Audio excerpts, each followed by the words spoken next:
I ran up a check, I might do it again. Enemies close, had me thinking they're friends.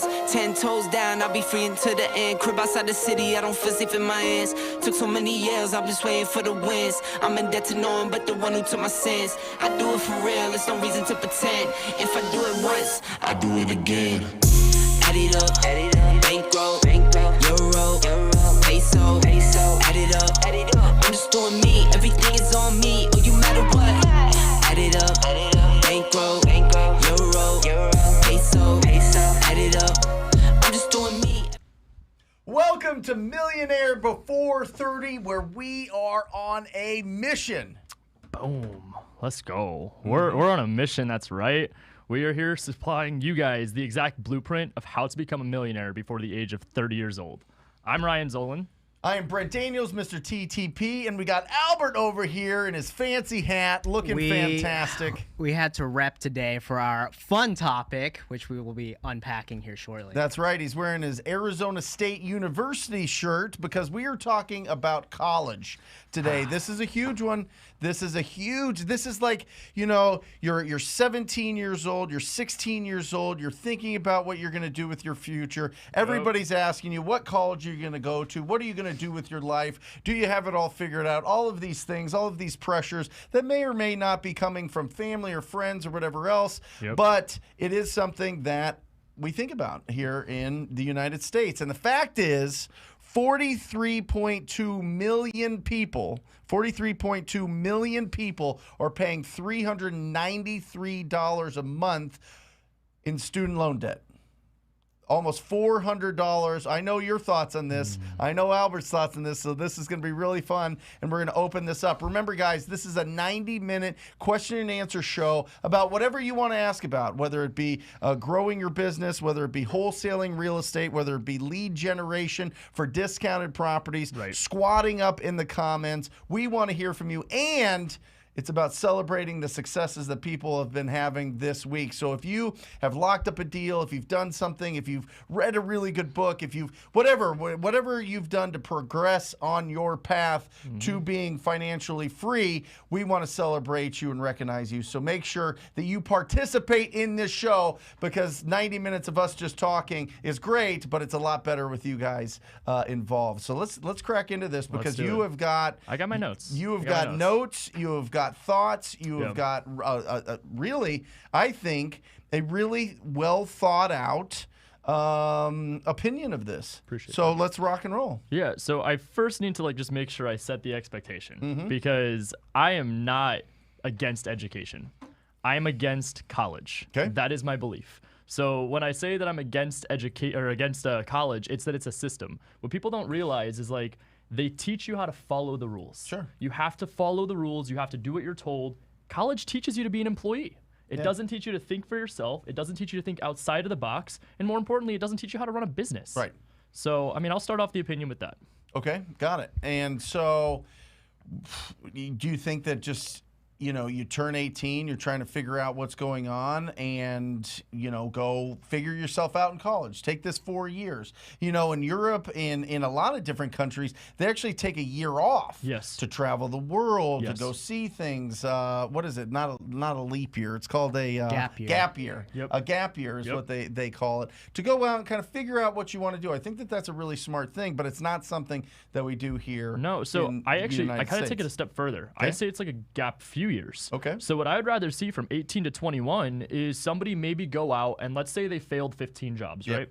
Completely fine. Yeah. If you failed 15 jobs and you're 21 years old, you have what most people in the world don't have. Self-awareness. You at least know what you're good at, and more importantly, what you don't like. From there, if you're 21, let's play out 3 different scenarios. Okay. Option 1, you go into business world. You just start, you go right into a job workforce. Okay. Option 2, you go to a trade school. Option 3, okay, fine, you go to college. But guess what? You have 4 years of college, you come out, you're 25 years old. At 25 years old with a 4-year degree, at least self-awareness under your belt, and 15 failed experiences, you are so much further ahead rather than going right into college at 18. At 18, did you know what you wanted to do with your life? No, I wanted to play football and date pretty girls. Amen. That's it. But for me, I didn't have the luxury of playing football, but I also didn't realize that real estate was going to be my calling. I just kind of went for it, and I took a leap of faith, and here we are. So I think it's a real, like, I don't even know how to explain it. It's not realistic to expect 18-year-olds to have the full awareness of what they want to do for the rest of their life. Got it. Albert. Challenge you on that. I'm thinking here, when I was 18, I went to college, right? Because that's what we were taught to do, and that's what I wanted to do. Mm-hmm. And you're talking about it, and here's what I got. I brought a prop today. I went to college, right? All 4 years. Yep. For the people, this is my degree. It cost me $61,457. Yep. 65 cents for this piece of paper that I never opened. So that kind of goes to show you, I went through the education part, but I didn't really get the education. And although it was a great experience, can people pay $61,000 for an experience at 18?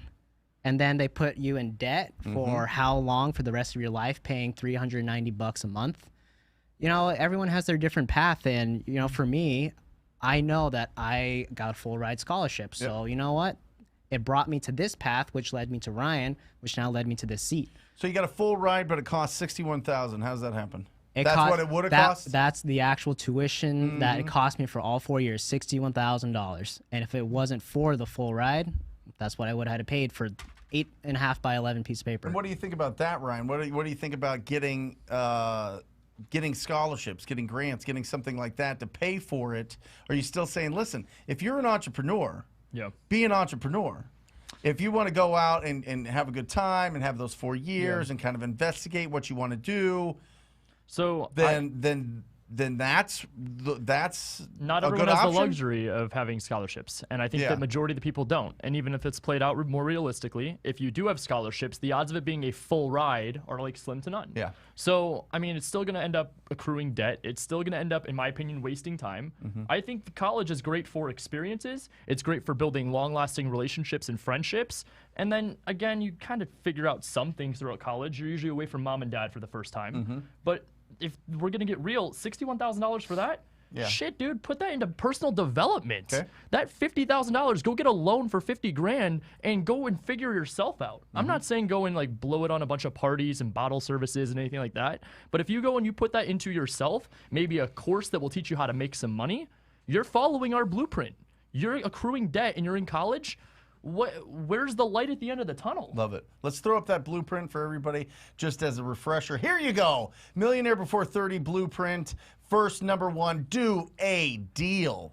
Do a deal. Start doing something as an entrepreneur. You have to go through this period where you have done nothing to create income into your world, and then for whatever you want to do, whatever service you want to provide or product you want to provide, you have to get some income coming in to prove to yourself that this is a fact and that you can do this over and over and over, and that's called a business. Absolutely. Then, like Brent said, you have that proof of concept.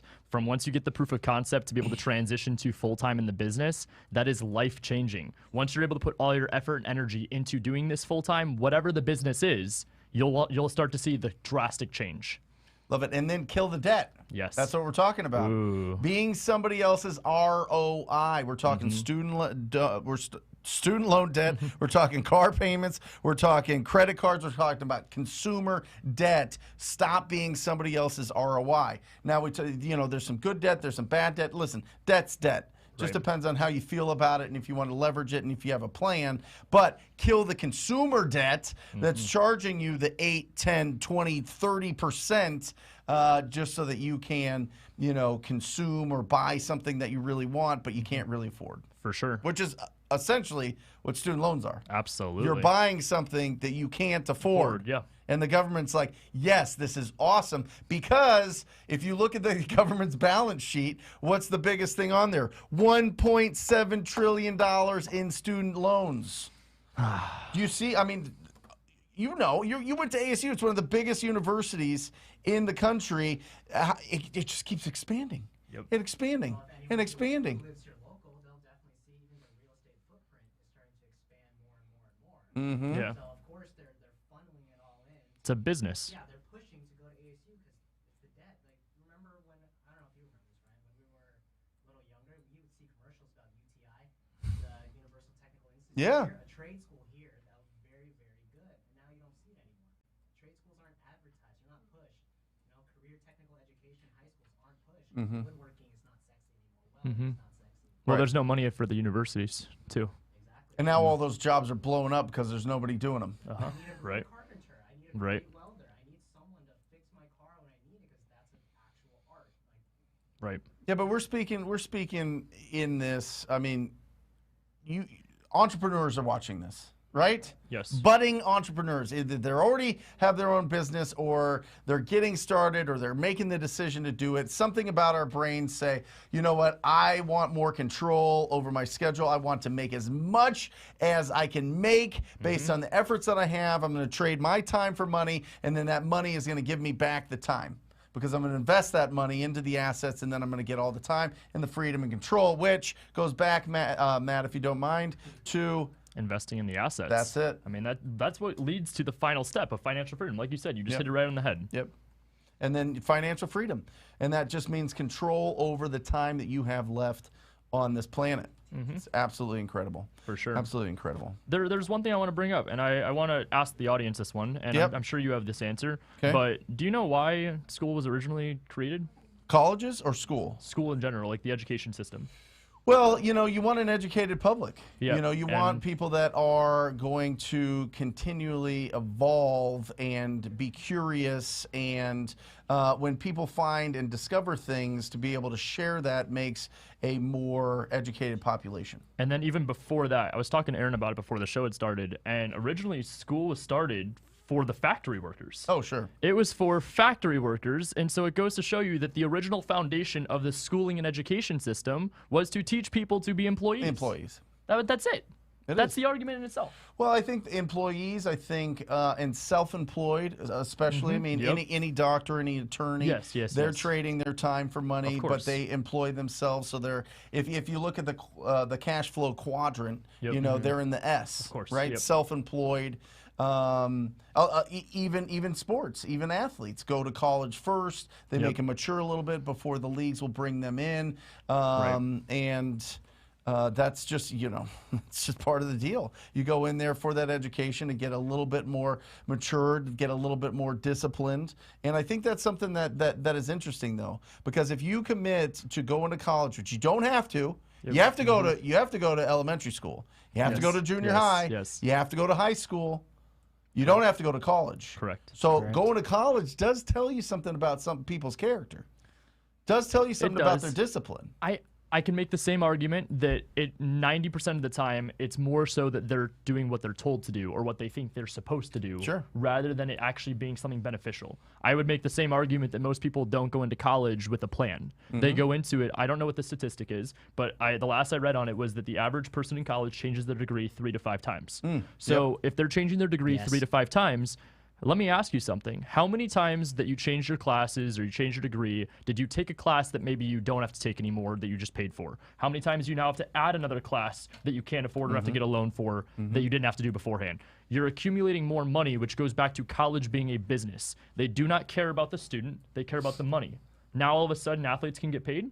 It's because the college finally said, you know what? We were starting to make some good money and we got caught. Sure. We got caught. We Yeah. have to let our athletes make some money. Yeah. That's just, it goes to show everything about college is a business. And I'm not for it.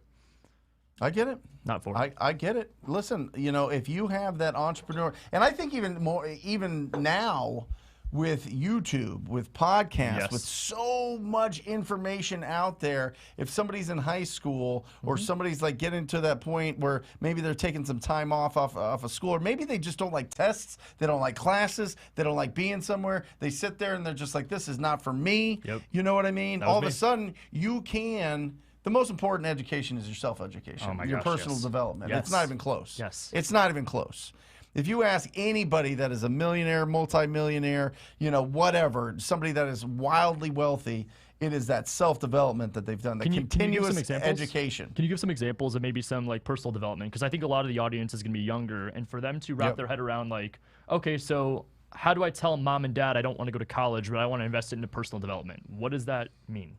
Well, I think first of all, you got to show it. You got to be interested in it. You got to be listening to it. You got to be asking your parents questions. You got to be seeing where they're at. And I used to do that with my parents, and it was just, my parents supported whatever I wanted to do, but it was go to college, get a job. Right. You're right. My dad was worked for Honeywell. It's a big corporation, and got to travel the world, got to get a lot of, build a good amount of wealth, had a secure job, until he downsized. Yep. And then he had to scramble and do something else. So I don't know. I've always had a brain to just do it myself. I've never had a job. So I just never liked the idea of having to show up and work for somebody and do something. I don't know. That's just the brain that I've had. For sure. You know what I mean? But I think that people for personal development, it's the books that you read, it's the people that you surround yourself with, it's the groups that you go to meetups with. Yep. It's all of these things and finding the people that are similar. Because the fact is we have different brains. Absolutely. And because we have different brains, you have to find other people that have different brains as well, so you don't feel like you're just by yourself on an island. Wow. I think that was a huge nugget. Right? Huge nugget. Yeah. I think Can you kick that light over a little bit? I feel like that green light is just making my gobbly ass chin just like totally lit up. It's like highlighting it. I can't, like, I'm kind of distracted by it. I'm trying to keep my I thoughts. thought you were just checking me out. Yeah. I'm like, just saying it. Like, it's like if you move, it like shines right here. And I'm like, whatever. There we go. There we go. Albert. Oh man, I got distracted now. Yeah. I'm trying to get my train of thought back. Oh, now I remember. So when I went to college, right, 4 years ago or 6 years ago now, whatever it is, YouTube, Instagram, the self-development stuff, that space really didn't exist as heavily as it did today. And thinking back and reflecting, I can confidently say that if I knew this space existed and I even knew what personal development was outside of like the gym, that probably would have changed my entire headspace for college, because I didn't know you had to read books to keep up with your mind. I thought going to school is how you do it. I took like an intro to business course that I had to. They taught me how to make a PowerPoint, write a resume, and give a presentation in a suit, like all the basic stuff. But then no one ever was really taught how to really speak, how to keep your mindset positive, how to portray your attitude perfectly to a client or even just anyone around you. So the audience here who is starting out and even deciding to go to college, huge head start. Sure. Huge head start, because now you have YouTube University, you have books, you have Ryan, you have Brent, everyone out there telling you, saving you 4 years and potentially $60,000. Love Absolutely. it. Well, and the issue I had in college was read Rich Dad Poor Dad, got super pumped up, started having ideas about business, about real estate investing, about all these things, would go to the professors and they'd have no idea what I was talking about. Literally no idea. Very theory-based.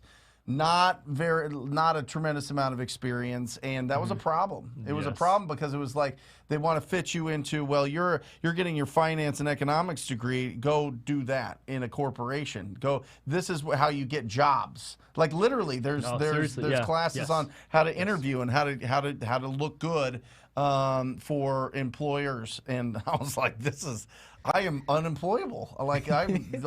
This is crazy. So, yeah, anyway. Wow. Let's open this thing up. Any questions you guys have, let's start rolling those in. Let me hear your opinions on it. Did you go to college? Are you using it?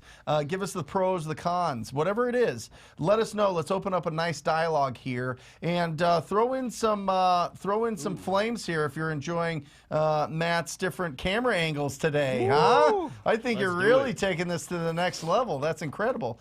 Vasily asked, Brent, do most of your employees have a college education? Yes, because I played college football with them. I mean, they were on my team. So Jeremy and Ryan, yes. Jackie, I don't know. Does Jackie? Jackie does. Alejandra does. Matt, Aaron, Daniel. All right. So 2 no's and 4 yeses, or 5 yeses. So wow, that's the mixture there. Yep. There you go. But I don't. That's not something I filter for. Yeah. Right. That's not something I. It's a lot of experience, personality-based, energy, and the ability to be a part of a team. Being a team player for sure. Those are the important things. Mac does not. Okay, got it. All right, from Walter, is there something better than being an entrepreneur, being an educated entrepreneur?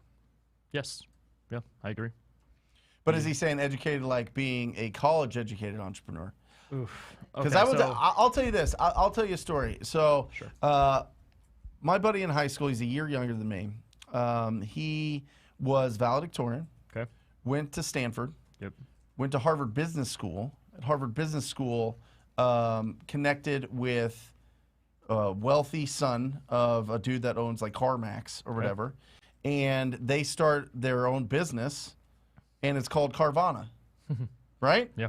So there's something to be said about getting into these schools and getting the connections. Yes. And the Yes. network. Yes. To be able to, start these incredible, billion-dollar companies. So But would you say like college is almost like a mastermind if you think about It it? is. You're It paying is. to be in Absolutely. this That's all it huge is. circle instead of the education. I think that the mastermind happens in the second part of it. You can get your undergrad, but when you go for your graduate's degree or doctorate or whatever else, that's the mastermind, because you're around people that already went through it, have similar, thoughts on work ethic and these type of things. And so then that's a perfect way. It's a mastermind. It really is. Would you say that you need to know your abilities to not fall into the college life, like the partying scene? They don't have the discipline at that age. Yeah, I mean, listen, if you get into the party scene and you can still get good grades, you can still get good grades. I mean, some of the wealthiest people I know are the biggest partiers on the planet. You know what I mean? Like they just, start having fun. So, yeah. I don't think that those are mutually exclusive. I think that you could fall into a slippery slope where you don't do anything and don't show up. That's a whole different thing. But I think if you have the discipline to get through it and still get good grades and have a good time, people can balance it. Hey, Matt, could you check to make sure Albert's mic is on? I gotta. We fixed it. Cool. Heather, this is awesome. My 15-year-old freshman refused to go to school again today, second day in a row. Okay. Maybe not that extreme. See what you're doing? Okay. Ah. I started off hand. I started Heather. off to set the expectation that I'm not against education. I'm against Right. college. Right. 15-year-old freshman in high school, get the GED. Yeah, but I get it. I Like, get it. I mean, it's- listen, if you're sitting in class and it's just tough. nothing and that was you're me. getting nothing out of it and you got to find, but I think you found an incredible group in high school. I did. So I was in a business marketing club. Right. And that club changed my life. But it was DECA. But for me also, it was hard to wrap my head around how that was the only class that I found actual value in. Yeah. And every other class around me, it was just like, what's going on right now? Sure. Like, I didn't want to be there. I wasn't entertained. Yep. I graduated with a 1.7 GPA. Like, Did you really? 1.7. 1.7. Oh, you just mailed it in. D's bro. get degrees, bro. Yeah, I guess. D's get degrees. I guess so. Wait, high school? High school. Yeah, high school. 1.7? Yeah, I 1.7 was in the on there. bottom 50 of my class. Look at you now. So you have a different perspective. I do. I But just you didn't- did. It's not because you didn't have a work ethic. No, God, no. Look at just- how I was in that business club. Yeah. That was the best thing that ever happened to me Right. because I was so informed by business. It caught my attention, and I also, I liked wearing the suit and tie. It was Sure. nice. So it was just like I found my passion. I Yeah. found what I was good at. I was good at negotiating and competition, and just found my calling. Awesome. Heather, I think that maybe look in to see if there's some business groups or clubs, I guess. Yeah. That they can get into DECA, Yeah. DECA, Yep. right? Correct. See if that's available. Absolutely. And see if that's something that your son would be interested in. For sure. This is Albert's girlfriend. Is it really? Yeah. It Well, I'll really let you is. read it. As someone who is in college from Aditi, I love it. It's an amazing gateway to meet like-minded people and actually speak to my highly accomplished professors that love to help students. Now, for background, she's pre-med, going to be a doctor. So, sure. for professions like that, Absolutely. I think I in would agree. college. I Yeah, wouldn't want someone who watched YouTube University operating on me. Just, For sure. I definitely want a higher education on that. For sure. I'd agree with that. Watches Grey's Anatomy. Yeah. Right. Yeah. And again, there's certain parts of it, like college, you have to have a degree. Doctor, lawyer, attorney, engineer, teacher. I'm missing a few. My wife has 2 degrees, and she keeps going back to school. She absolutely loves school. She absolutely loves education. Yep. She's a nurse at the Mayo Clinic. You know what I mean? So she loves it. Yeah. She's not an entrepreneur at all. Literally has no idea how I make money. Literally no idea. That's awesome. And doesn't. She's like, okay, cool. We're buying a new house. We're doing this stuff. Great. That's fantastic. You know what I mean? Like it's not her brain is not For sure. is not an entrepreneurial brain. Yeah. Right? I mean, she tries to tip her toe into it by managing an Airbnb, and then she hates it, and we rent it out to Mike Mahoney 3 months later. So, yeah, this is great. Yeah. Thank you for joining the show. This is a family affair. This is wonderful. I love it. All right, from Dominique. I totally agree. I dropped out for my first year. I wish Sub 2, Astro, and TTP was around coming out of high school. Amen. It is. It is now. Yeah. It is now. So, yeah, I think there's a lot of different options. I think that just to think that, well, geez, I don't really like school. I'm not really getting a lot out of this. I'm doing it because it makes my parents happy, and they've got a life plan for me, but I feel like there's something else that I can do with it that's going to be more impactful, that I can have purpose and feel really fulfilled by, whether that be art, whether that be business, whether that be playing an instrument, whatever that is. Right. You know what I mean? Now, you could be amazing at the violin and have 2 million TikTok followers and get, $10K a month off of whatever sponsorships you have. Literally, I mean, though. it's 2022. bananas. We were talking about it before the It's show, too. bananas. You could sell fake currency that's not tangible Right. for thousands and thousands of dollars every month. You could sell JPEGs. Yeah. Well, I mean, you're Ryan. Mr. NFT over here. No, not even. I'm far from where I want to be. Well, you've got a bunch of them. I do. Give me that bucket hat. Yeah, that's right. I had to borrow that. That is awesome. It's her hat? Yeah. Oh, okay. Scott, all right. Up close and personal. Hey, guys, thank you so much for doing this. I speak for anyone else, but I'm sure as heck can speak for myself when I say kudos to you both. Thank you so much for doing this right now. Thank you, Scott. Thanks for participating. We really appreciate that. Sending the love to us. We're going to send it right back. Love you, Absolutely. Scott. That's Appreciate that. awesome. Rogelio. Stopped going to college last semester after closing my $10,000 deal at 18. Felt like going full-time is more beneficial for my future since I've already closed 4 deals and plan to start hiring a VA soon. Okay. Let's go. Okay. Okay. 18, probably 19 Dude, now, right that's now, just- 4 deals down, learning. Listen, I'm telling you, the faster you learn how to source discounted properties, how to find these deals, the deal of a lifetime comes around about once a week. And if you're Ryan and Albert, it comes around 10 times a week. So absolutely incredible. Yeah. Keep it going. I love it. And remember, listen, you're trading time for money right now. Take that money to get back that time. You know what I mean? To get back time later in life, to get control of what you want to do. Now, listen, if you're a hard charging, white knuckle, you got electricity in your feet and you just want to run forever and just go. Do your thing, but invest. Absolutely. Invest for the future. Invest for things that you're not going to look at that money for 10, 20, 30 years for real. Do it now when you're 19 and it'll be bananas. I was just having this conversation literally last night with a guy on my team, Tanner. He was talking about, he's like, I feel like there's days that I really just want to go and do it, but and I'm like, hear me out. If you take away 18 to 25 and you put everything into yourself, business, and development, dude, you're going to be 27 to 30 living like a king. Yeah. Like literally like a king. And people, what's the average age that people work till? Was it like 55? 65. 65? Okay. 65. So by the time Yeah. you're 30, you would have potentially 70 years of freedom and control. Oh, yeah. Oh, yeah. It's not even like a conversation. Well, and then once you get to the point where you're not worried about finances, it's real interesting the things that you can focus on. Yes. Because most of our lives is focused on keeping our head above water and you know what I mean? And paying the Literally. bills and getting enough to get by and doing our thing. Once you don't have to worry about that, Yep.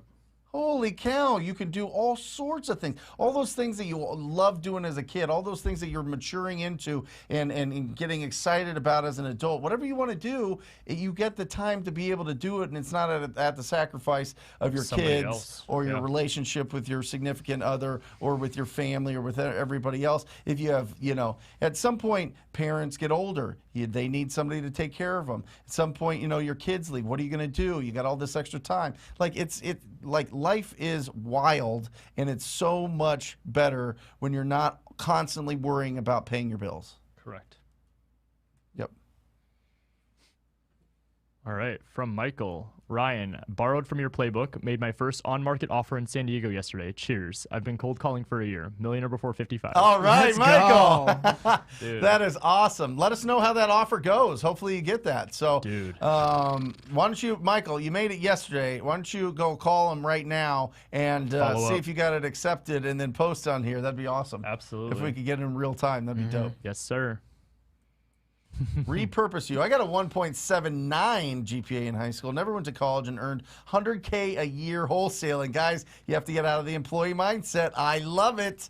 I love it. I love that you're making 100K a year. I love that pensive look that you have in your profile pic. That's fantastic. And yeah, listen, your GPA does not determine what your income level is going to be, obviously. I always forget what that analogy is. Did you ever take the SAT? It was. We don't need to talk about it. What did you get? I don't remember, but it was bad. It was bad. That, and then there was what was the other test? ACT. ACT. Yeah, I took that one too. That one wasn't good. So Anyway, why take those tests if you knew you weren't going to go to college? because dude, I was pressured. So my counselors, teachers, Yeah. administrators, I had some family members. They were pushing down my throat, saying you need to go to college. Do we still have that picture of Ryan in high school? Let's not do that. Let's not do that. Let's. I can get you a better one. I don't think there is a better Probably one. not. Probably not. Congratulations Yeah. on 100K That's a it. year wholesale. You know what? Let's ring that bell. Let's ring that bell for Good job. Repurpose You. I love it. Let's pull it back a little bit here. There we go. Oh, 1.79. Yep. Let's go. Let's go. Listen, turn that into 1 million a year. Absolutely. All right. go. Stop messing around. What's All your right. saying? Add a couple zeros. That's it. We don't have any more college questions, so let's switch to wholesaling. Yeah, let's go to wholesaling.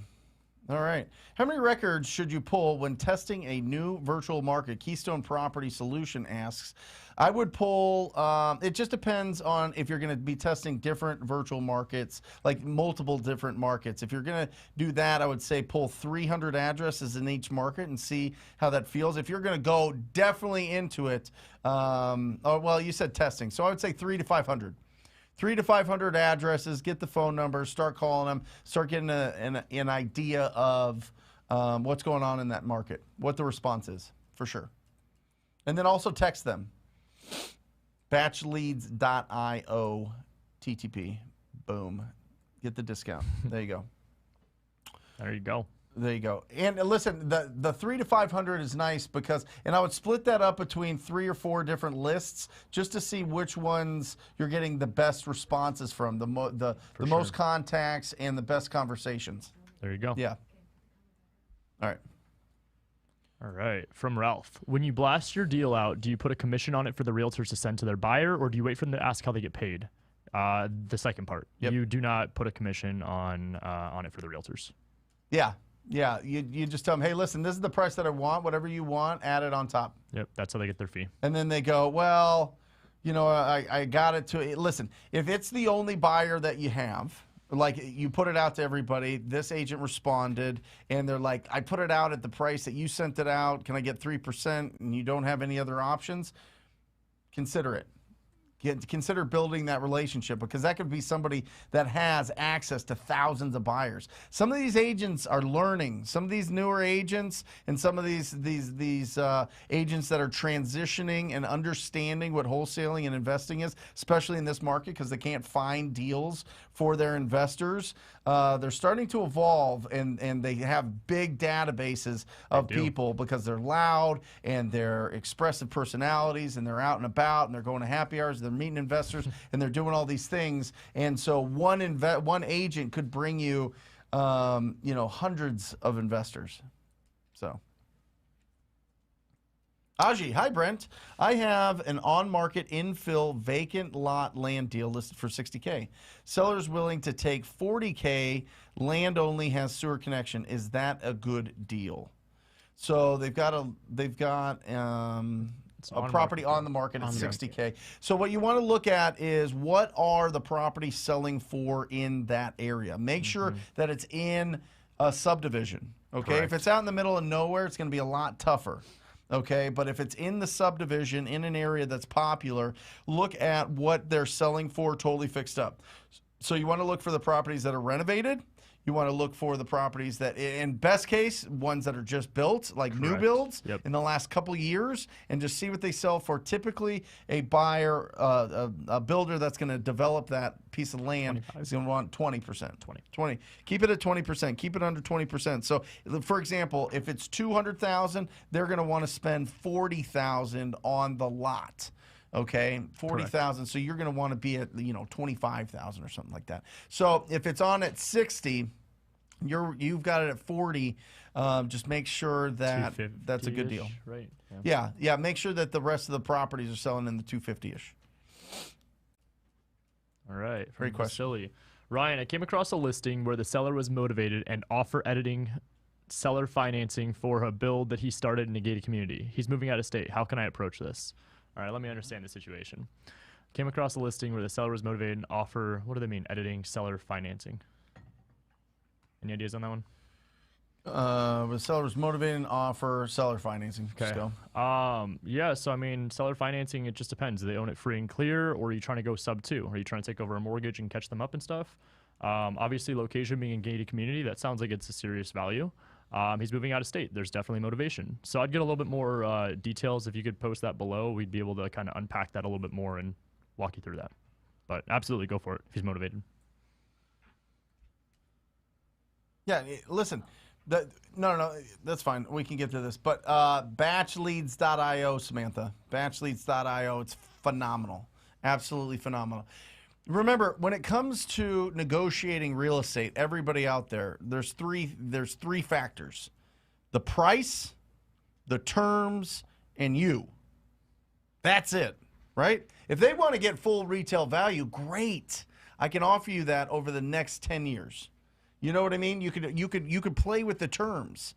But if their terms are they need cash now, then it's going to affect the price. So then that's where the price comes in. And then the you part's the most important part. Because if they don't trust you and if they don't think that you can close the deal, they're not going to do business with you anyway. So it doesn't matter if the price and the terms line up. So it really comes down to price, terms, and you. Boom. Yeah. You got a tattoo? What is that? This? Yes. It's a dragon's claw. Awesome. All right. We're going to have to show that sometime. Whoa, this is a PG show. Oh, okay. It's family. That's the after show. Family, yeah. After show. All right, from John. Can I call out from batch leads if I get a call from a postcard or bandit sign, or do I need to go to someone like CallRail for that? With batch leads, I don't believe you can call out of it. No, you would need the dialer. Yeah. I would just use your phone, no? If I get a call from a postcard or a bandit sign, oh, you mean to get the photo? I would use CallRail, John. I would use CallRail or Ring Central. Yep. I get it. Like you're putting the number on your postcard and they're calling you. Yeah, we always used CallRail when we were doing mail. I mean, mail's just not effective here in Phoenix. Or it is, but everything's effective, but it just depends on how much you want to net and take home at the end of the day.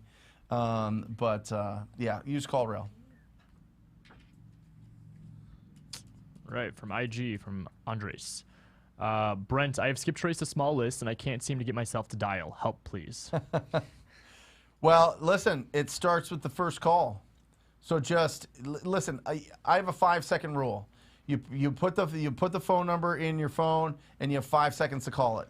I don't care if you're unprepared. I don't care if you're on your back foot. I don't care if you're anything, because it'll get you better. The reps will get you better, Andres. And remember, you're worried about the effect, right? You're worried that somebody's going to, really just pile on you or reject you or be mad or whatever else. You're not worried about the people that really need your help, really need to sell these properties. Don't worry about all the other people that aren't going to do business with you. Focus on the people that you can actually serve, and you'll win.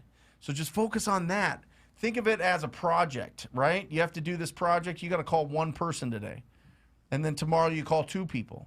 And then 3 people, and then 4 people, and then 5 people. And you need to have all that positivity in front of you, all the things that you want out of life. Put it in front of you. Vision board, dream board, whatever it is, great quotes, the script, all of these things. Have a prospecting cockpit where you feel powerful, where you're standing up, you're smiling, the lights are on, you're moving around, you can use your hands, so you're hands-free, and you're going to feel a lot more comfortable. But listen, it's scary. It's scary in the beginning. I totally get it. But you get used to it. It's just like anything else. It's like learning how to swim or learning some other skill or walking into, whatever, a meetup or something where you don't know anybody and you got to go and try to communicate and network with people and introduce yourself. Like, it just takes reps. It takes that confidence, and just go with that certainty and that likability in your voice, and you will win. There's also a great breakdown on how to be confident on the phone. I did a live show on that. You need to watch that after this show. It's on this channel, brother. And by the way, guys, if you guys are not subscribed yet to this channel, hit the subscribe button, right? We go live on this channel 3 times a week. Ryan and I go live every Thursday, and Albert every Thursday on this Millionaire Before 30 show. Subscribe to the channel. I am telling you, when you get and hit the alerts, because when you get that little shot of dopamine, when you see that there's an alert that we put something out, it is to specifically help you out today. Implement what we're talking about today. So make sure you subscribe. Right. Good afternoon, Brent and Ryan. I find distressed properties all the time in my market, which is Nashville. Awesome. But all the cash buyers have strict credentials. And what can I do to secure my first deal? Please help. So there's plenty of distressed properties, but all cash buyers have strict credentials. So if you're working with specific buyers like that, I would say just find whatever it is that they're looking for. I'm curious to know what you mean by like strict credentials. So is it like certain buy price? Is it a certain type of house? Is it single family? But Nashville, I mean, that's a great market. I've got a bunch of friends that crush it out there. Listen, Elevated CEO, in the in TTP Insider, we just put a little JV Deals little link so that you can communicate with Jeremy. We have millions of buyers throughout the country. We have a lot in Nashville. You might be just talking to a select amount, maybe just a few if you're just building momentum in your business. Maybe you just haven't talked to the big, vast amount. I always thought, oh, okay, there's only 3-5 buyers in Phoenix that are going to sell it. It's John May, it's Chris Hyman, it's the guys that bid down at the Spencer at the auction, Caldwell, all these guys. And I was like, oh, I'll just sell it to them and it'll be great. And they're like, here's the criteria that I want. And then all of a sudden I open it up to everybody. And we went from $12,000 a deal to $42,000 a deal.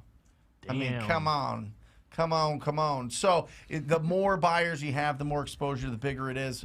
Love to help you out with that if you need it. If not, just keep. I mean, obviously, I want you to build up your cash buyer database yourself. And we've got a great cash buyer pack in TTP Insider that you can check out. Boom. There you go. From John Doe. Our townhouse is good for wholesale. I'm in the D.C. area, and there are millions of them. They are harder to find in a distressed state than the single in D.C.? Hell yes, yeah, John. Absolutely. Yeah. Listen, any properties. Any properties that are in a discount, if it is a property. Now, there's some manufactured homes that aren't, they're just manufactured homes. They don't own the land. That's not what I'm talking about. Anything that has the land and you can, or a condo or something, they're phenomenal. Just get it. It's the price. Just make sure you're getting the right price. There's plenty of people in D.C. buying those. Plenty. Yeah, absolutely. Go bananas.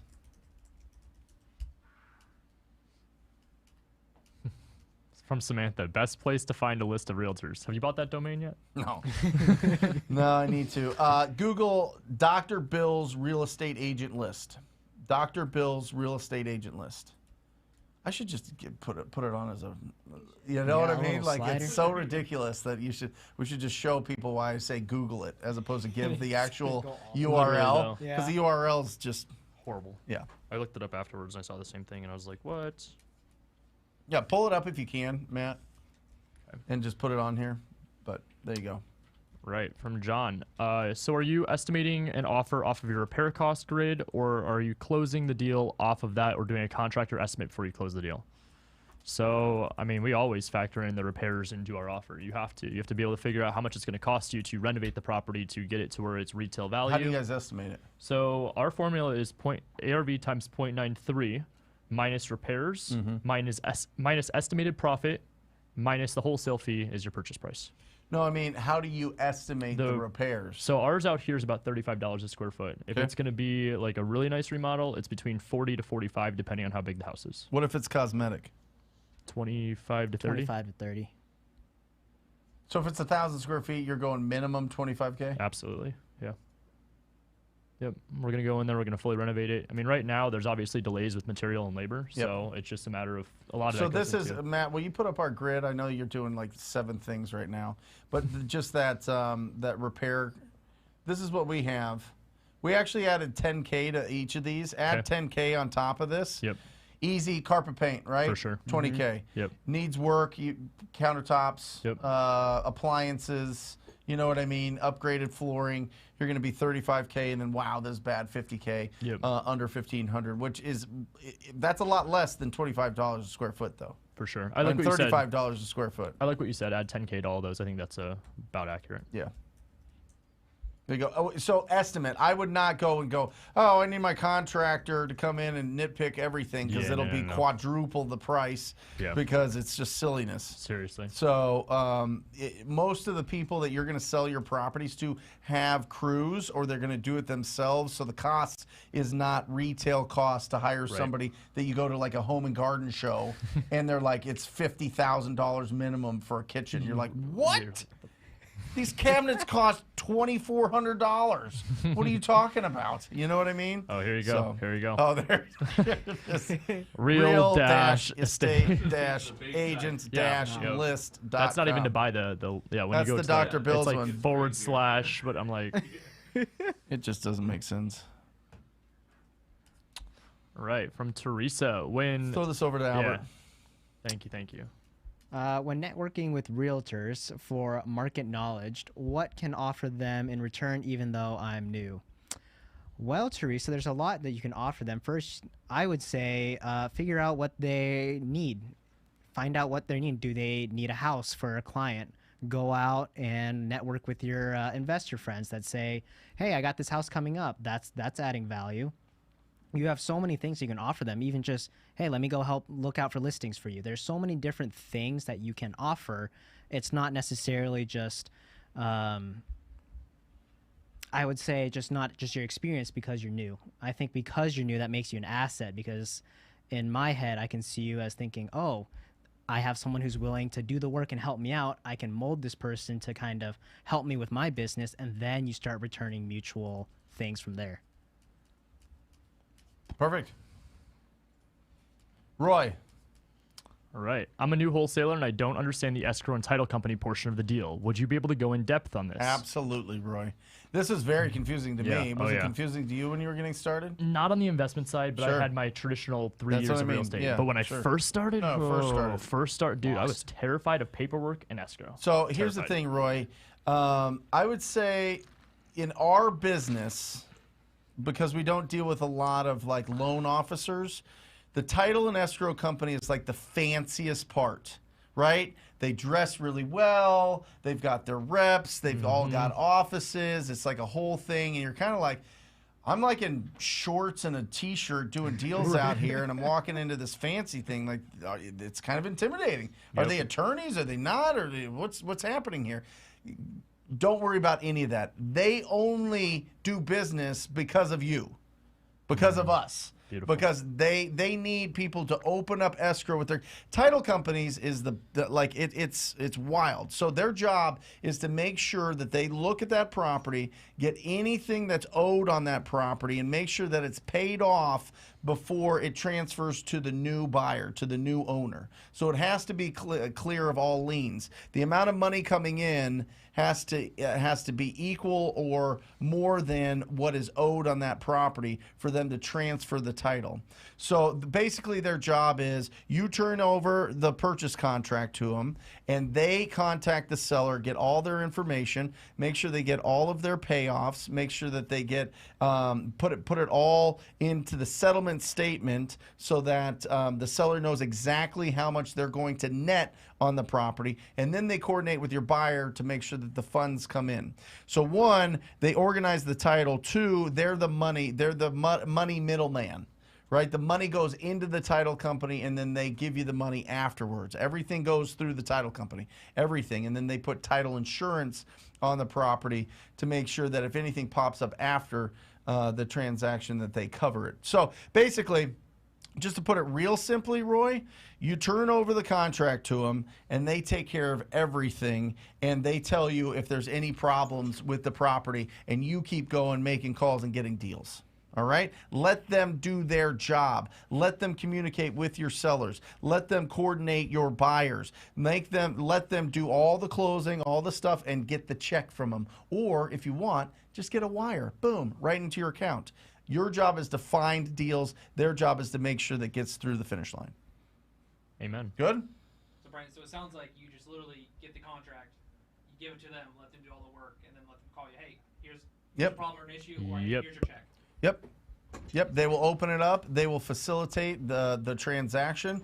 They will coordinate between the buyer and the seller. It's not like, I think people have old school mentality that everybody sits around the table and the seller's there and the buyer's here and they're looking at it and they have to sign the deed. And I actually did have that happen I know. like 3 weeks ago. It was terrifying. But Yeah, but I mean, now it's like a notary comes here and they're like, Yes, here, sign yes. this. I'm like, okay. And they're like, okay. you just bought Do the you house. want your check? Do you Yeah. want a check or wire? Wire. Okay. Yep. Boom. Catherine, how do you pick good renters? Oh, fantastic. I great love question. it. Yeah. So for me, I just have one rental, but you got to make sure they're qualified. That's really the thing that boils down to for me. Do they have a good paying job? Do they have good credit? And I just like to know a little bit of background, like where were you? What's the plan? How does this look in the next 12 to 18 months? Obviously, the goal is to get long-term renters in there. So for us, it's just, again, making sure they're qualified. Catherine, get a property manager. Listen, who, not how.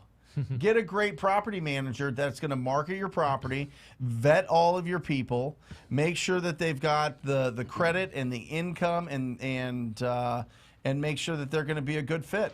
Now, if you're just running a couple properties, I honestly think it's worth the 8 to 10% to hire a property manager, because then you can grow bigger and you can grow faster and you're building a really good team.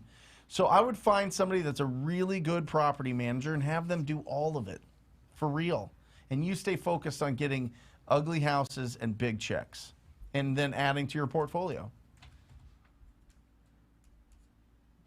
From Dusty. Okay. What are some qualities that most great markets share? Love it. I would tell you it's going to be high turnover. You find like high percentages of people that are constantly moving in and moving out. There's a certain price point that I think makes a good market. For me, I think that's probably around that 300K. I think it's a good entry level house now. And then more importantly is how many people population wise are in the market. So yeah, Dust. Buyers. That's the answer. Cash buyers. How many cash buyers are in that market? That's it. I mean, obviously, I love price point. I want you to be in markets that are above 150 because I want you to average at least 15,000. We typically make about 10% on these deals of the after repaired value. So if the after repaired value is 150, you make 15,000. If it's 300, if it's 500, then you make bigger checks. So I would rather do bigger checks, net more per, do less deals with less headache, and net more at the end of the day, because you average, sure. $40K a deal or something. Yeah. absolutely. Awesome. I like his name there. Dusty. Dusty. All right. Where can we get comps for non-disclosure states aside from the MLS? I don't know where you can find any more now. PropStream's gone. Well, yeah, I mean, You could use Zillow, but Zillow's not going to be able to like go further in depth, like in like a state like Texas, for example. yeah. I mean, worst case, you can get real close. So what I like to do in non-disclosure states is you look at Zillow, you look at Redfin, you look at, in Texas, they have a HAR, whatever that is.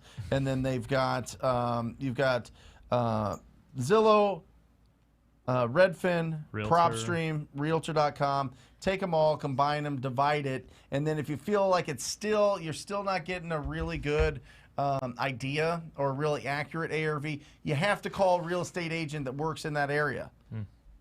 If you're in a non-disclosure state and you don't have somebody on your team that is ride or die and they're a real estate agent and they understand what's going on in the market, that you refer a ton of your dead leads to because they want to list the property. They don't want to just take a cash offer and make them a fortune, and they make you a fortune by being your backup on all these comps and or, you know, helping you sell these deals.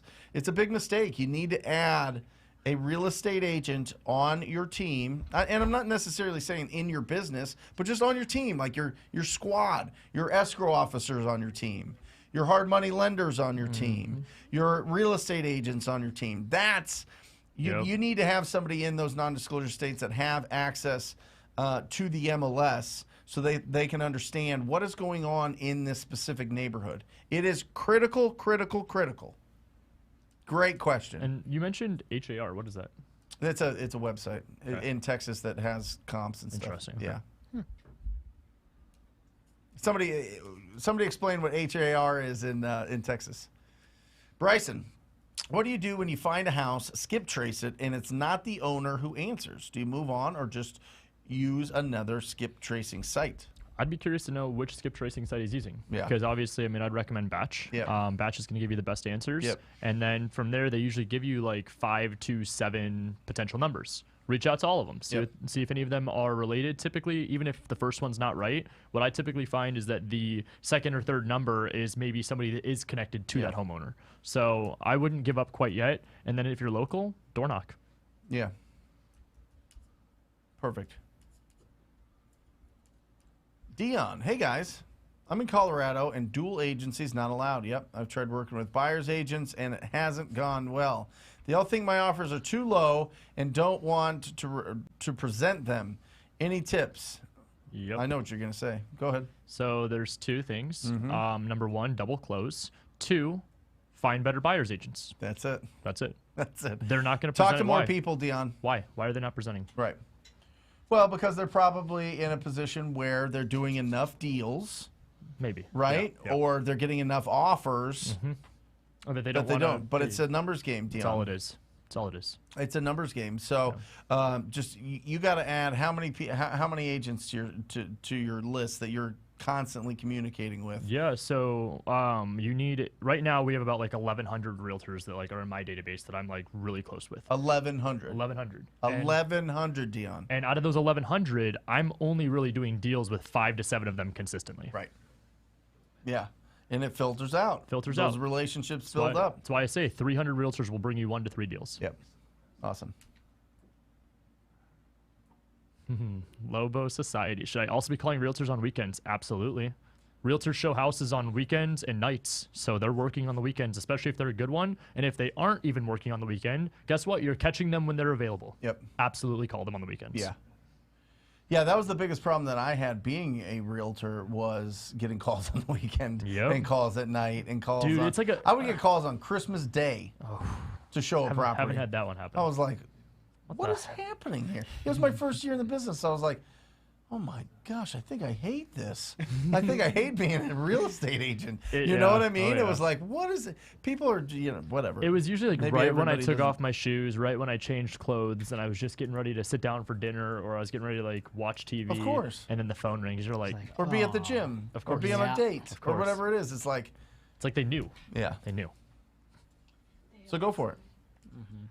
And there are realtors that love being a realtor. Absolutely. So find them. Absolutely. John Johnson, what's up, bro? Shout out to you. What's up, brother? How much do you compensate bird dogs to bring you leads? So it just hate that this is my attorney answer, but it depends. So I would say more typically, if you're looking for a flat rate, $2,500 to $5,000. A lot of times, what we do with the bird dogs that bring us deals is we'll split it with them. So if we make 10, they'll get 5, we'll get 5. It just depends also what they're trying to accomplish, how much legwork they've done, and what they ask for. Yeah, it could be a percentage. It could be a percentage of the deal. If you're not licensed and they're not licensed, you can't just give them a referral fees. You could do a marketing fee, but it's you do too much of it or you broadcast it too much, the Department of Real Estate in your area could come down on you for sure. Not that they do necessarily. I mean, it might be one of those things where, oh, sorry, slapping the wrist, I won't do it anymore. But I want to keep you as like, I want you to build systems in your business that you can have forever, right? That really last.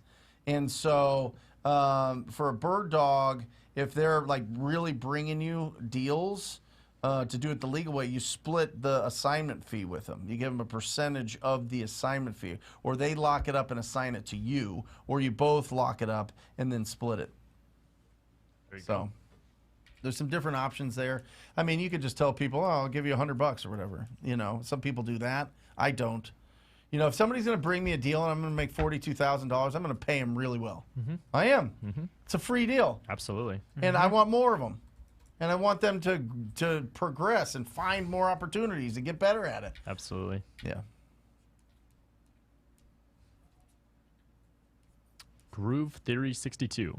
When I cold call my tired landlord list, I come across some sellers willing to seller finance. However, not sure how to put the deal together. What questions to qualify a seller for seller financing?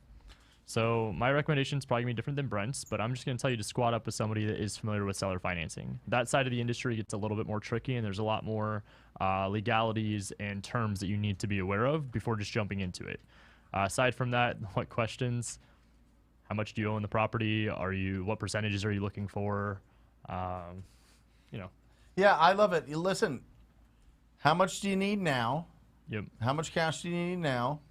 What do you need a month? And how long do you need it for? Yep. Like, keep it real simple. Yep. And if they go, well, I want 20% down, and I want $1,500 a month, and I want it for a 5-year with a balloon payment, and I want the balloon payment to be, you know, retail plus 25% in the current market, stop. Just run away.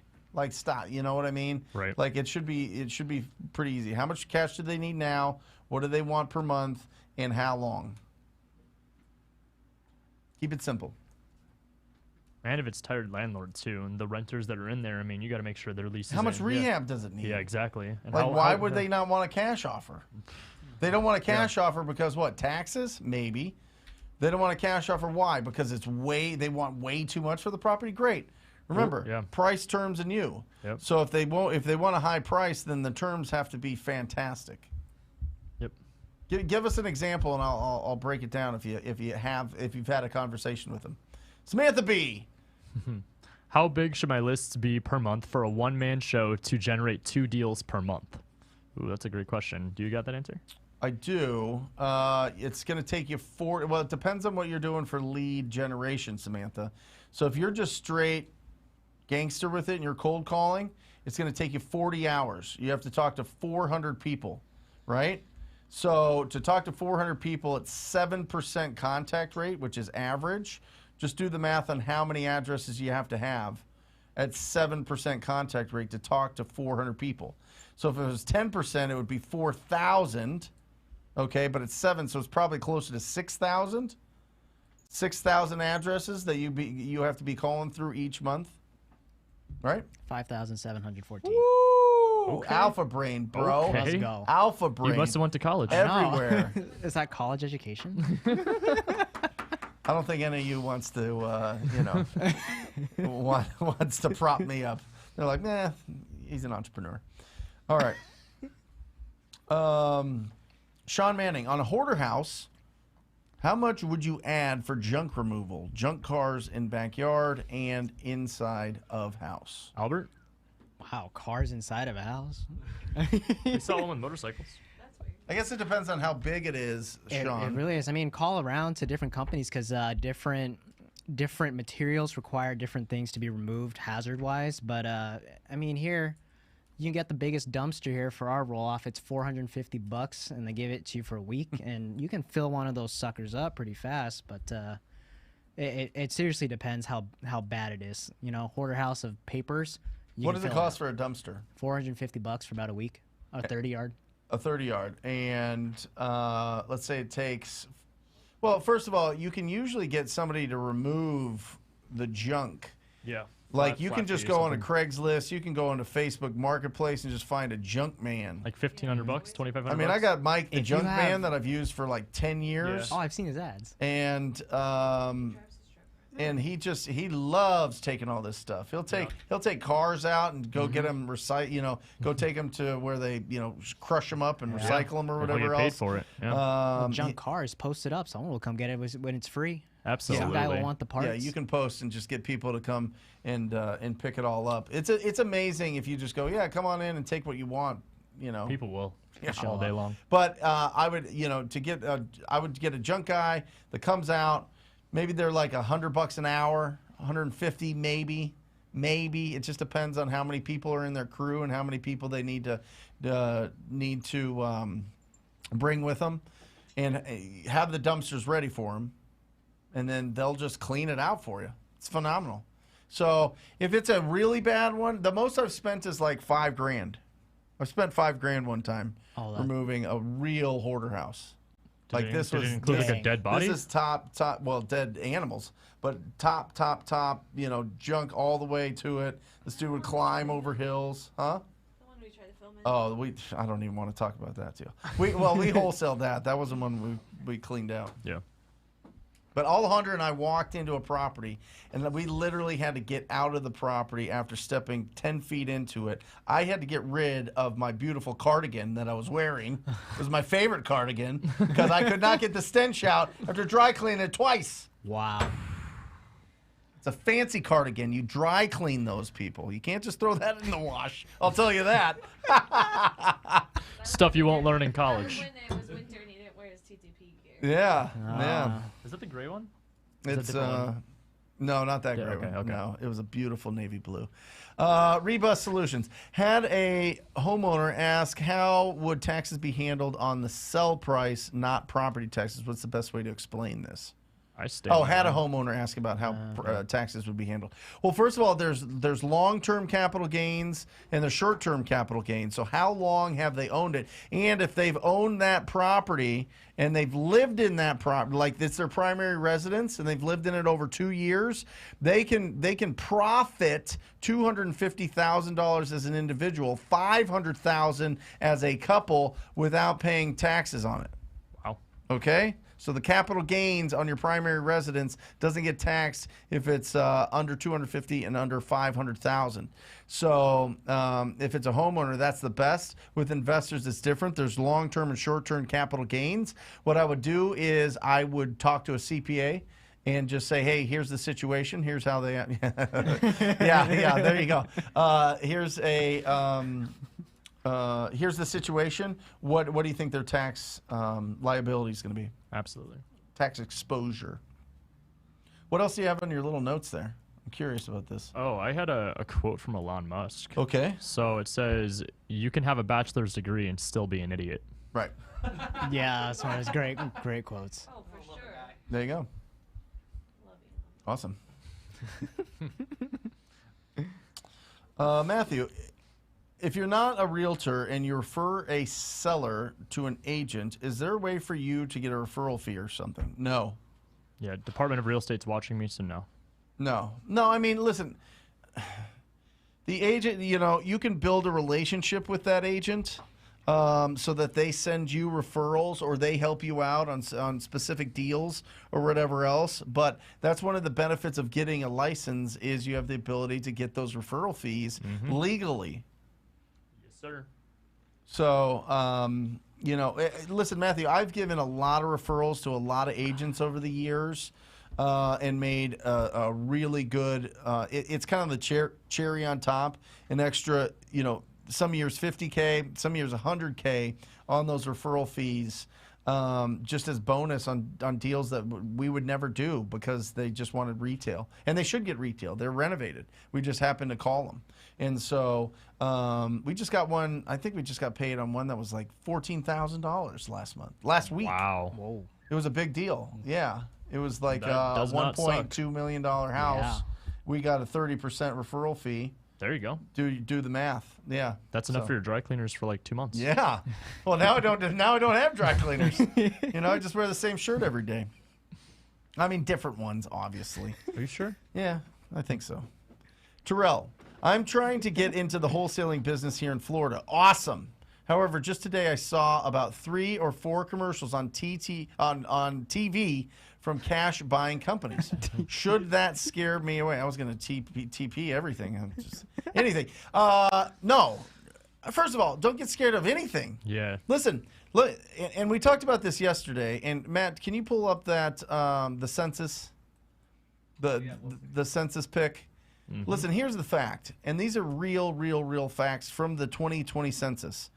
10% of the 141 million properties that we have in the United States are vacant. 10%. It's a lot of houses. Single family, right here, year round. You can see it. Is there a way to like draw something on there, Matt? I don't know. Year round, if you look there, it's kind of hard to see there, but in that first row, when you see first quarter, and by the way, you have to add 3 zeros to these numbers, okay? These are based on thousands. Estimate are in thousands. It's right there at the top. If you look at year-round vacant, and these are for single-family houses, 11,789,000 vacant properties. What I want to tell you is this. There are way more opportunities than there are investors, Amen. Than there are wholesalers. So don't get, listen, that should be a great indicator for you. Honestly, it should be a great indicator because that's telling me that the market that you're in has a lot of buyers. Yep. Which means the heavy lifting is finding the deals. Mm-hmm. Selling them, no problem. And who's to say you can't call those companies and ask if they have any houses to sell? Mm-hmm. There you go. So you got it. You got this. Hey, Brent, what are you going to questions? What are your go-to questions? Go-to questions. Jeez, I'm stumbling on that. Hey, Brent, what are your go-to questions you ask title companies before you work with them? I'm not going to pepper them with a lot of things. I get referrals to the best escrow officers through networking or through posting to social media. Who is the best escrow officer for wholesale deals? Who is the best escrow officer for double escrow, double closings? Who is the best escrow officer to work with investors? And then I call them up and I say, are you overwhelmed right now? Is there too many deals? Is your pipeline really full, or do you have more capacity? Yeah, we got plenty of capacity. We'd love to work with you. Great. I'm going to send you over a deal today. Yeah. If I'm going to take it a step further of actually calling them, I'm just going to ask if they're investor friendly. Do you offer rates for cash buyers that are better than the alternative of financed? Are you familiar with wholesale deals? Do you know what assignments are? Do you know what double closes are? Are you familiar with blind HUDs? All those questions. The UR got me. That's what got me. Yeah.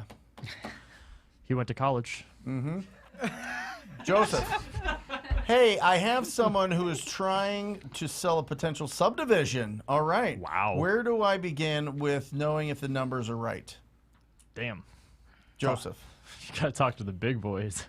Yeah, Joseph, if you have a lot of experience, go for this. Yeah. If you're just getting started, completely ignore this. It's a total waste of time. Yeah. And I'm not just saying that as like, hey, I'm a big guy. I know what's going on here. I've gone after big deals like this, and none of them happen, right? First of all, if you're going after a subdivision, you're not getting paid for 18 months. Correct. Let me say that again. 18 months minimum. Mm-hmm. The inspection period on these things on the shortest end is 6 months. On realistic, 12 to 18 months, especially if there has to be zoning. Nobody's going to buy that deal unless they've got everything set up and approved beforehand. Absolutely. Seriously. Yep. So that takes a lot of time. So people don't just go, oh, yeah, I'll buy that deal and hope that I can do what I want with it. Nobody. All right? So if they want to sell a potential subdivision, is it built or is it land? Blind HUD, great question, Terry. You want to go with this? Sure. Yeah. So blind HUD is a way of asking a title company rather than doing a double close to where they're going to basically cut off your assignment fee. So a lot of times, like where you may be concerned of a realtor or a seller freaking out in the situation, if a title company is willing to do a blind HUD, they will block off your assignment fee of $10,000 to your LLC. The alternative to this is if they say no, you just double close the deal. Terry, are you a receiver or DB? Dude, that guy looks like he balls out in flag football. Are you kidding me? Receiver, DB, or quarterback? I want to know. Blind HUD, basically, the seller sees their side, the buyer sees their side. That's it. The other side's empty. Correct. Yep. Dude, he probably plays all the positions, honestly, in flag football like that. Are you kidding me? Yeah. You got to go both ways. Yep. Marco. All right, Ryan, when you can't get a hold of a listing agent to make an offer, would you track him down through the broker or just submit the offer? Fantastic question. So what I would recommend is try all aspects to get in contact with the realtor first. I would call them, I'd leave a voicemail, and I would text them. The text would be as vague as, hey, my name is Ryan. I'm interested in purchasing your listing. Is this still available? Then they're either going to call you back or they don't respond. If it's within 30 minutes to an hour, just send the offer. Crush that one. Crush that one. Aaron, should I drop out? I'm a business major, but I'm not learning how to run my business. It's to work for somebody else. Yeah. So I can't tell you what to do, but I think you just answered your own question. What do you want to do, Aaron? Are you starting your wholesaling business, flipping business, building your rental portfolio? Like what's the business that you're looking to, like you're in college and they're like, okay, what kind of business do you want to get into? And you're like, well, I'm an entrepreneur. I want to do real estate. And you're in college and they're not, unless you go to, ASU literally has a real estate degree. Do you know that? Yes. You can get a real estate degree. So Mike Mahoney stupid. has a real estate degree, which is hilarious. It's so funny. It is. So yeah, Aaron, listen, this is self-awareness at this point, brother. You know what I mean? Is your time better spent? Is it going to crush your family if you leave it? You know what I mean? Like, what are the potential, kind of collateral damage that happen if you don't go? If everybody's like, dude, live your life, Aaron. You know, we love you. We want you to be happy. Go do it. Great. Yep. If it's like one of those things where like, you know, they're like, we want to make sure that you get your college degree so that we feel that you're going to always be taken care of, then there's going to be some hard conversations there if you decide to leave. For sure. Yeah. Business major. From Lobo, how can I stand out to an agent that says I already work with investors? Okay, so you don't I want... love Templeton's answer to this, by the What way. is it? He goes, listen, I know that you've got investors. I just want to be your number two. So when number one runs out of money, you know that you've got a backup, and that's who I want to be. Wow. Right? Dude, okay, that's much better than my answer. No, go for it. Mine though. was just going to say you've got to really hone in with specific criteria of what you're looking for, so that way when they do have something, maybe you're the first person that comes to mind. On top of that, obviously adding in follow-up so that you're, again, first to mind for them. But I would just keep poking. You never know what you have until you come across the right agent. That it's like the same thing with like when your family works with like other realtors. They're like, what the hell? You weren't the first person that came to mind. So I mean, number one, investor, and if they're working with investors plural, Yeah. what's the odds that they're going to remember every single one of them? Albert? I don't really agree with that one. I mean, I try not to poke too much because clearly the agent knows you want something from them. So what I've kind of learned is when people know you want something, I kind of steer away a little bit and I go towards more personal things, personable things. So like, hey, what can I do to make you laugh right now so you remember this conversation?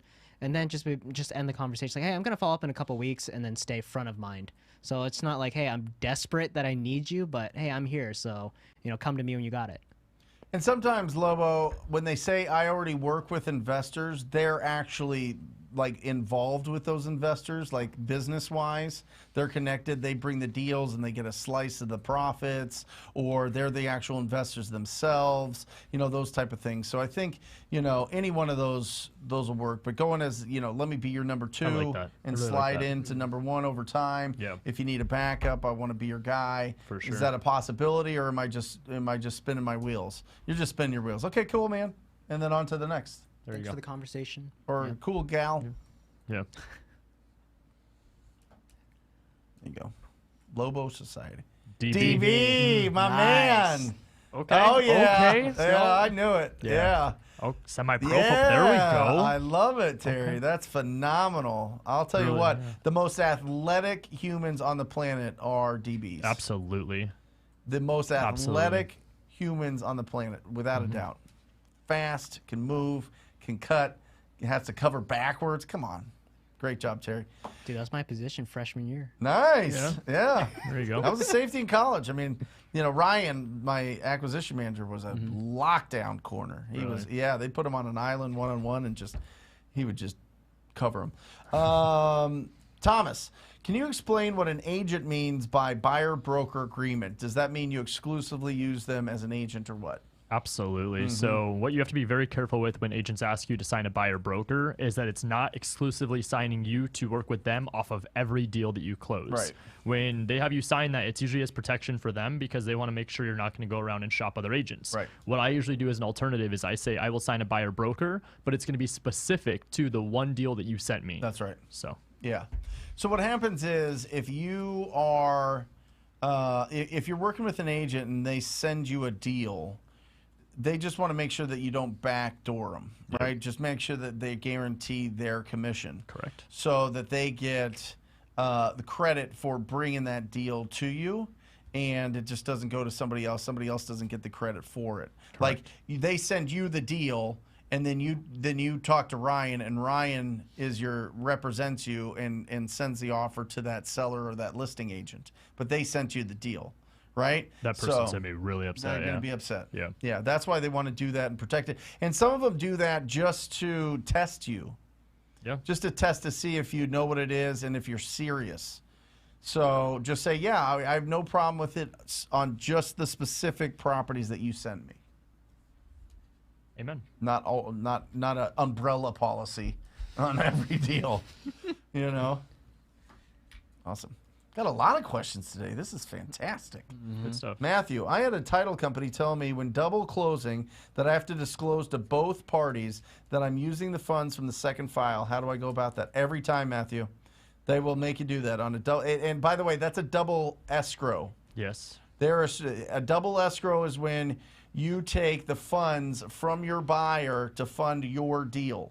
Okay? A double close is you bring your own money in, you close it, and it's done, and then the buyer brings their funds in to close it, and it's done. If the funds are coming from that second buyer to do a double escrow, I don't know a single title company that doesn't disclose that. I really don't. So, and by the way, I've never had a problem with it. Yeah, they usually don't care. Money's Never money. had a problem with it. The seller's there, they're signing, they're going through it. They say, well, it's coming from, they sold the deal to somebody else. Yeah, well, they told me that they might do that. Right. I mean, we tell them. Yeah. So, Good stuff. yep. MJJ Smooth Criminal. All right. Hey, Brett and Ryan. It is possible to get a cash buyer to pay your EMD when a seller wants an outrageous amount for an off-market property. You can. Just remember the legality as to what allows you to wholesale is equitable interest, which is only through the deposit of earnest money to the escrow company or the attorney. If it's required. If it's required, yep. Yep. It could be in the contract that it's not. Or in your state. Some states True. don't require earnest. Correct. Yep. But yes, the short answer is that you could have your end buyer put up the earnest money for you. Just What, MJJ, how much is outrageous? right, I know. Let Is me it know like- what that is. Well, here's the other thing too. I mean, you got to remember once they get the earnest money in at the title company, they send a receipt out to all parties that the earnest money was deposited Right. with whoever the person is that deposited it. So if you're not setting the expectation properly with the seller or the agent, and then they get a receipt with another LLC depositing earnest, could get a little sticky. Whenever I get this question, I wonder what happened to the seller before. Right. Because typically Yep. when sellers want an outrageous earnest deposit, it's because somebody backed out of the deal. Absolutely. Which, to me, if it's a smoking deal, nobody backs out. Right. True. So is it really a deal? Or are they like, it's a 50-50 if these people are going to close, but I'm going to at least ask for an outrageous amount so that I get it paid this, knowing that they're probably not going to be able to close it. Love that. Happens all the time. Really savvy sellers, people that own a lot of properties, or if this is an investment property and they've been burned before, or they're just really familiar with what's going on and they want incredible earnest deposit, are not. They know the values. They try to get the most. Not that they know the values. They just try to get the most out of it. They don't have to trade potential equity for speed and convenience. They don't. So are they really deals? You know, most of the time I find that they're not. Sometimes they are. Sometimes they're just old school. Sometimes they're just old and they're the older people and they're like, listen, back in the day we had to put 10% earnest deposit. Well, yeah, the property was $4,000. You know what I mean? There you go. Oh, yeah. Jeez. 1% is $73,000? Well, yeah. I mean, if you're going after something that's $7.3 million, then... Yeah. Or is he saying the purchase If price it's a is 10%, so it'd be, or 1%, so it'd be 7.3. Yeah. But what you have to understand about $7.3 million deals too is that Who's your buyer? yeah, that's a very normal earnest money amount for a $7.3 for sure. million. Yeah. For sure. I'm surprised they're not asking you for 6 figures. Is that right? They want $73,000 for earnest. Yeah, if it's $7 million, for sure. Absolutely. And why are they selling it? And what's it worth? If it's a multifamily, which I assume it is, unless you're in like Malibu or something. Math Yeah. times 1%. No, it's 7.3 million. It's definitely Yeah. High school 1.7. Listen, I've been doing math. I've been doing math. I only at know home. 3%. I've been practicing. I only know 3%. Not spelling so much. That one's still messing with me, but yeah. Yeah. Here we go. Thomas, what does the follow-up conversation look like with an agent after the initial conversation and they don't have anything right now? Weekly, monthly, quarterly. Albert and Ryan. Great. So as for follow-up, when agents don't have something in the works, the infamous line that people are going to use is, oh, I've got something coming up. Awesome. When is that going to be? Oh, it's going to be a month down the road. Awesome. Follow up with them and call them within the next 3 weeks. Aside from that, if you're looking for what the usual follow-up is, if there's someone that's consistently like interacting with you and sending you properties, follow up them weekly or bi-weekly. If they're just somebody that kind of here and there has something, monthly. Yep.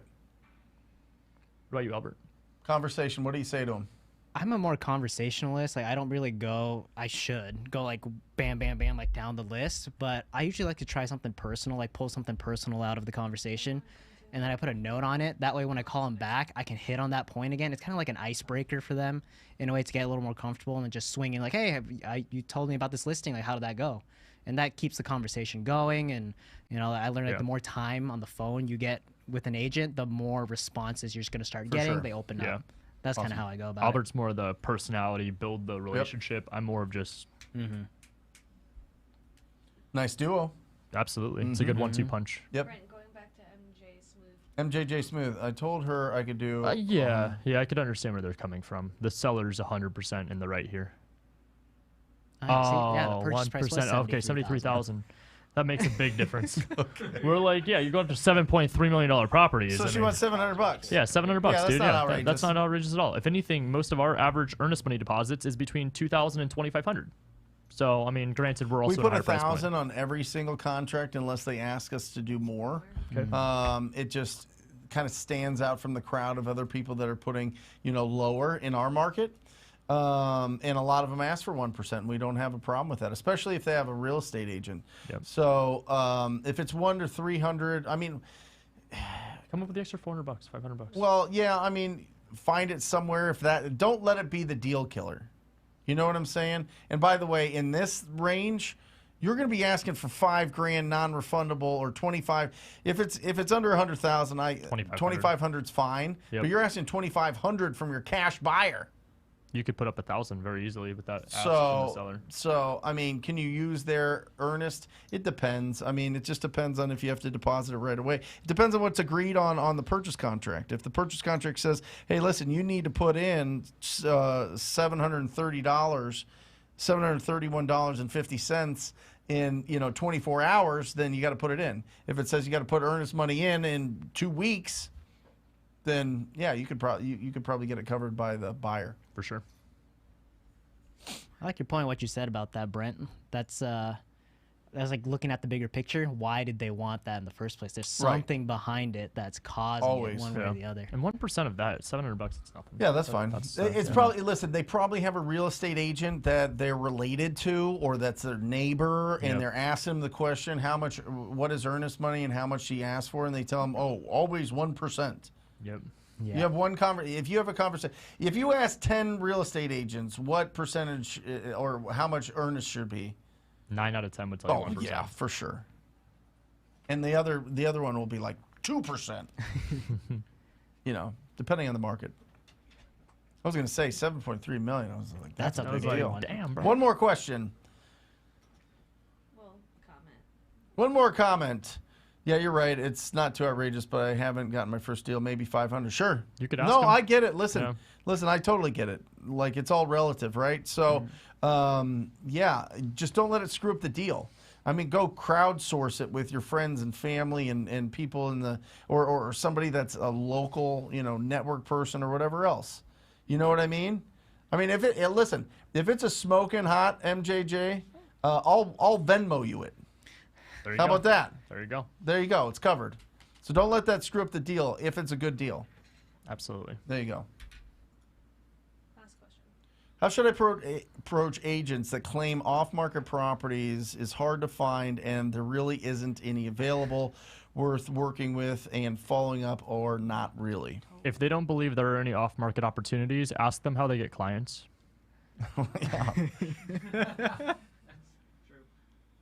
Yeah, I mean, listen, it's you're not asking them to generate leads for you. You're asking them, when you run across properties that you're about to list that need a lot of renovations, reach out to me.